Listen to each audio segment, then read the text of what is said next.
The Shifting Sands.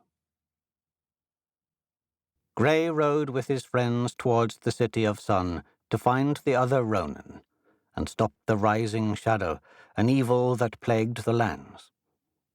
So far, and blessedly, their trip had been rather uneventful.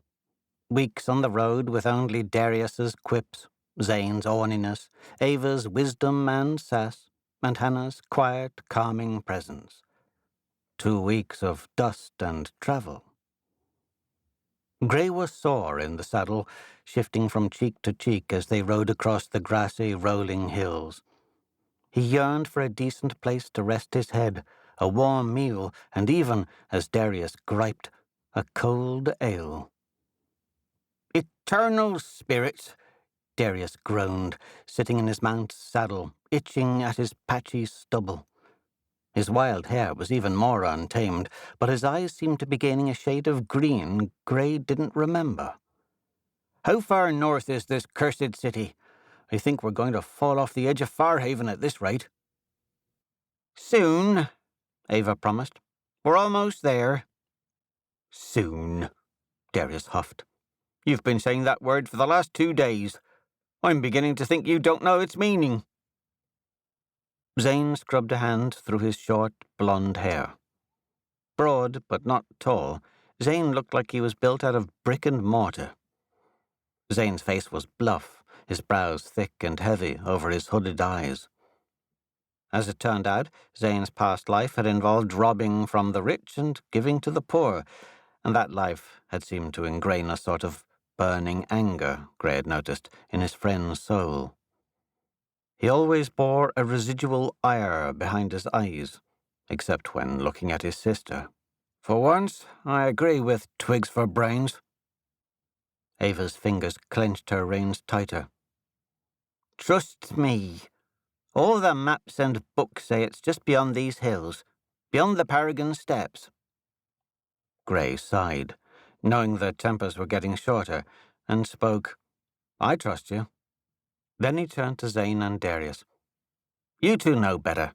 Ava's doing her best. Jumping down each other's throats isn't helping. We're meant to protect the kingdoms and face an unstoppable evil, not bicker with each other about cold meals and hard beds." He turned, looking ahead.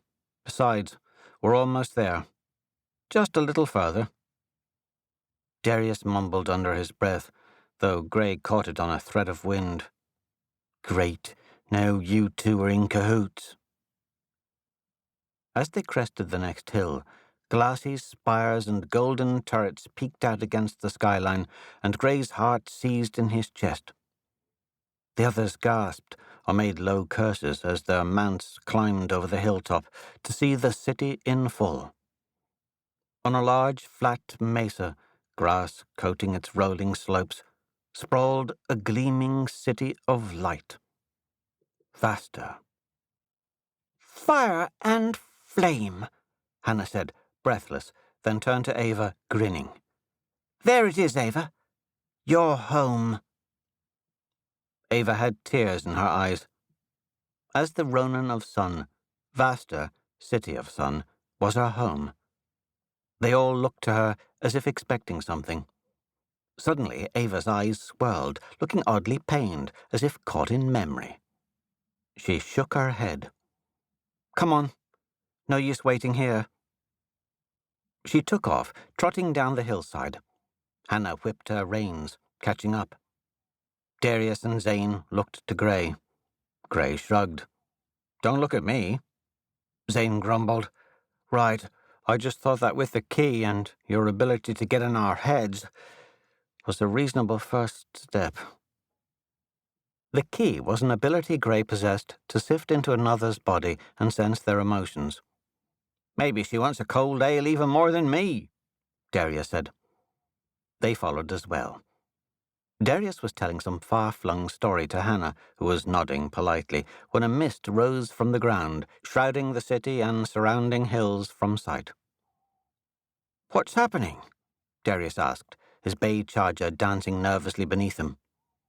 He unsheathed Masamune a fraction, and the steel emitted a soft emerald glow. His discerning eyes flicked from left to right. Something feels off. Really off.